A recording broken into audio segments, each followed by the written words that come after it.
At some point, the basic economics really matter, and they matter because not that it's bad that rich people are getting richer, it's bad that everyone else is getting poorer.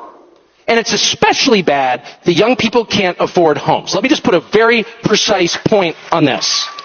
If you want a measure of how your economy is doing, I personally favor eliminating GDP as a measure. I don't even know what that is. It's clearly not relevant. They tell me Japan has a stagnant GDP. Have you been to Tokyo? It's the single most radicalizing experience you'll ever have because it's just so nice. You lost the war? Really? Can we lose a war and wind up like this? GDP. No. I don't know what even that is. The total economic activity. Oh, no. My measure is really simple. I got a bunch of kids. Can they afford houses with full-time jobs at like 27, 28? And the answer is no way. And the answer is that 35-year-olds with really good jobs can't afford a house unless they stretch and go deep into debt.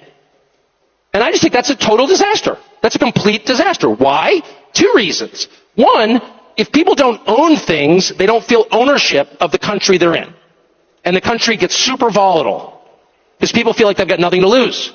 When you have a lawn, trust me, you're thinking long term. Second, it's really hard to have a family without a house.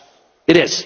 It's like super fun to live in an apartment if, there's like a bar downstairs, you're in a cool neighborhood. I'm in East Village. It's so cool. Try to have 3 kids. You're not going to have 3 kids there. You can't. Nobody wants to raise their kids in that neighborhood. Nobody wants to raise their kids in an apartment. People do it because they have to. Nobody wants to. People want a little house, not some McMansion, just a little normal house.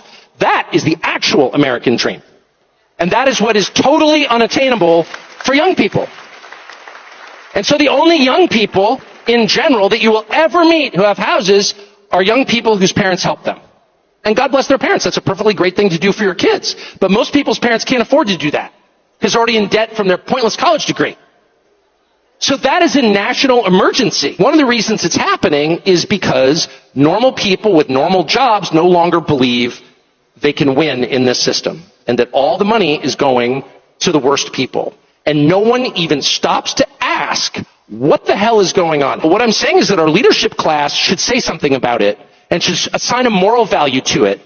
And if you're getting rich by loaning money to people at incredibly high interest rates, that's something you're going to have to talk to God about. That is not good. That is not virtuous. That's disgusting. And the fact that nobody feels free to say that, nobody feels like you can just say like 30% on a credit card? Why is anybody paying a credit card bill? Because they always say, like, if the very rich, if you borrow enough from a bank, you're kind of in charge of the bank because they need you to pay them back, so they're totally happy to negotiate terms with you. But if you borrow a little bit from the bank, they'll just take your house away. So what if people got together and just decided, wait a second, 30% interest is a lot, especially since they're pushing credit cards on kids like crack.